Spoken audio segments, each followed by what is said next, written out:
In the fourth chapter, you create a hammer using the following functionality: creating an array by grid, copying and pasting sketches, adding a lofted element, creating a plane perpendicular to the edge, adding an extrusion element. Firstly, you create sketches of sections and a trajectory.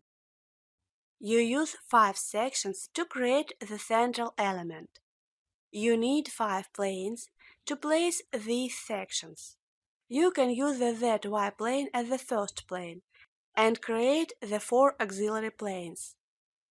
Create a new part and save it as hammer.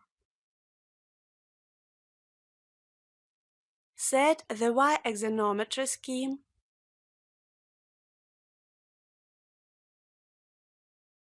and isometric orientation.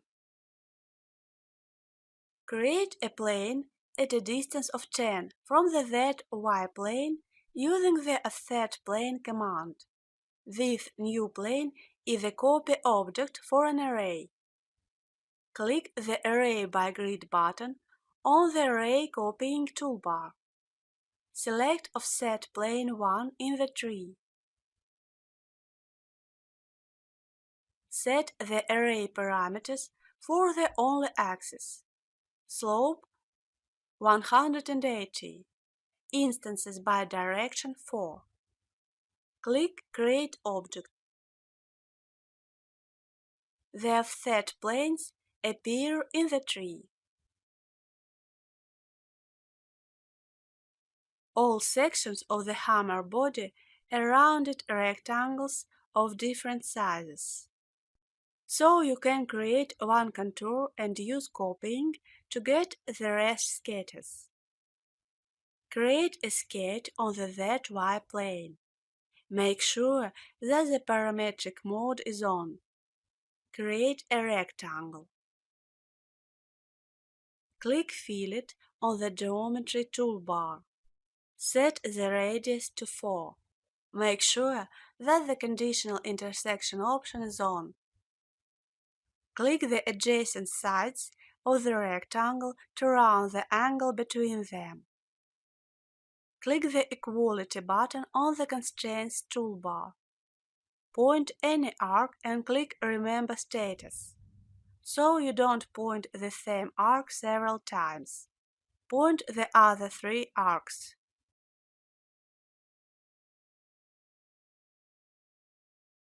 Merge the rectangle center and the origin using the Merge Points command.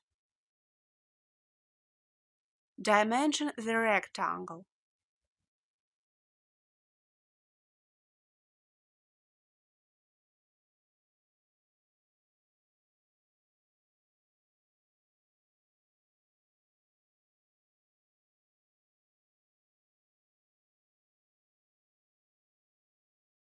You can place a copy of the contour to the clipboard and then paste it to another sketch.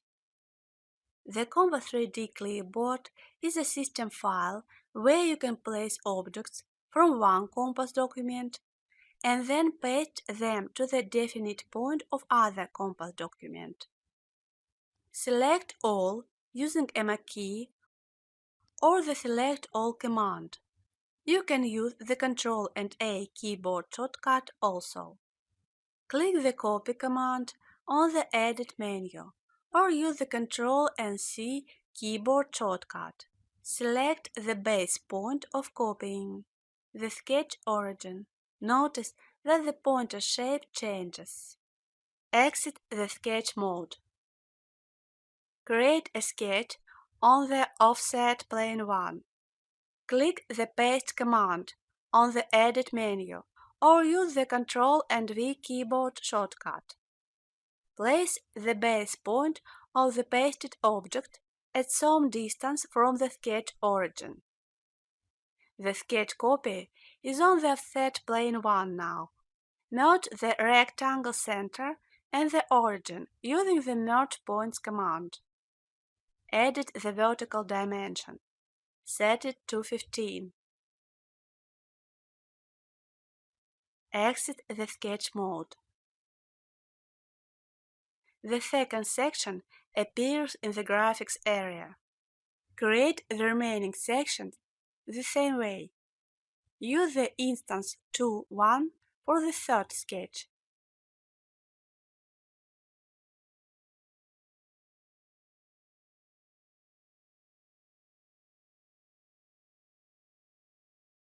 Set its vertical dimension to 22. Use the instance 3.1 for the fourth sketch.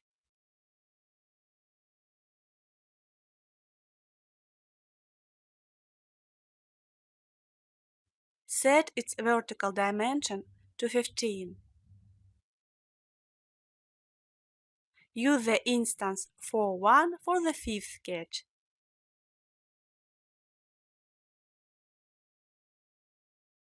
Set its vertical dimension to 20.